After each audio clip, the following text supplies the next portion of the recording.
গণমাধ্যমের স্বাধীনতা নিয়ে কাজ করা সংগঠন রিপোর্টার্স উইদাউট বর্ডার্স আজ জানিয়েছে তারা আন্তর্জাতিক অপরাধ আদালতে ফিলিস্তিনি সাংবাদিকদের হত্যা ও আহত করার দায়ে ইসরায়েলের বিরুদ্ধে অভিযোগ এনেছে। আরএসএফ জানিয়েছে তারা ডিসেম্বর 15 থেকে শুরু করে এখন পর্যন্ত অন্তত 9 জন ফিলিস্তিনি সাংবাদিকের বিরুদ্ধে ইসরায়েলি সেনাবাহিনীর যুদ্ধাপরাধের অভিযোগের তদন্ত করার জন্য আইসিসির কৌঁসুলিকে আহ্বান জানিয়েছে। জানুয়ারিতে আইসিসি জানায় তারা গাজায় ইসরায়েল ও হামাসের মধ্যে সংঘাত শুরুর পর সাংবাদিকদের বিরুদ্ধে সম্ভাব্য যুদ্ধাপরাধ নিয়ে তদন্ত করছে। এই সংঘাতে এখন পর্যন্ত 100 জনেরও বেশি সাংবাদিক প্রাণ হারিয়েছেন।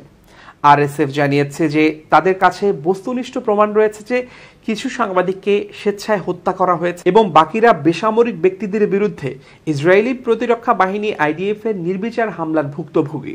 অভিযোগে আরএসএফ 20 ডিসেম্বর থেকে 20 মের মধ্যে নিহত 8 ফিলিস্তিনি সাংবাদিকের কথা উল্লেখ করেন।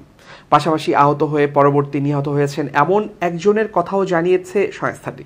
নিজ নিজ দায়িত্ব পালনকালে এই সাংবাদিকরা হতাহত হন, যোগ করে আরএসএফ।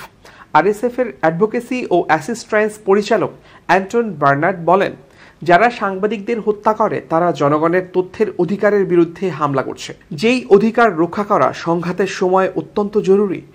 গত সপ্তাহে আইসিসির প্রধান কৌঁসুলি করিম খান আইসিসিকে শীর্ষ ইসরায়েলি ও হামাস নেতাদের বিরুদ্ধে গ্রেপ্তারি পরোয়ানা জারির আবেদন করে আলোচনায় এসেছেন।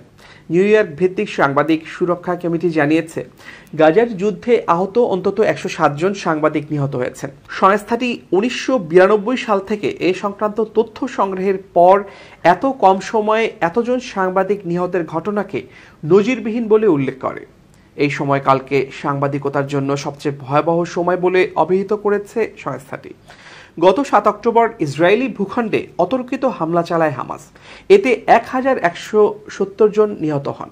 হামাসের হাতে জিম্মি হন 252 জন।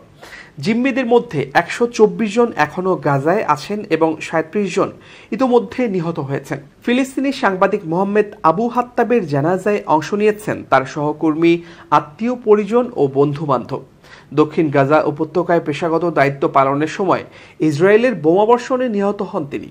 এই হামলার প্রতিশোধ হিসেবে সেদিনই গাজার বিরুদ্ধে নজিরবিহীন ও নির্বিচার বিমান হামলা শুরু করে ইসরায়েল। পরবর্তীতে স্থলবাহিনীও এতে যোগ দেয়। গত 7 মাসে ফিলিস্তিনি নিহতের সংখ্যা অন্তত 35,984 জন। এদের বেশিরভাগই নারী ও শিশু।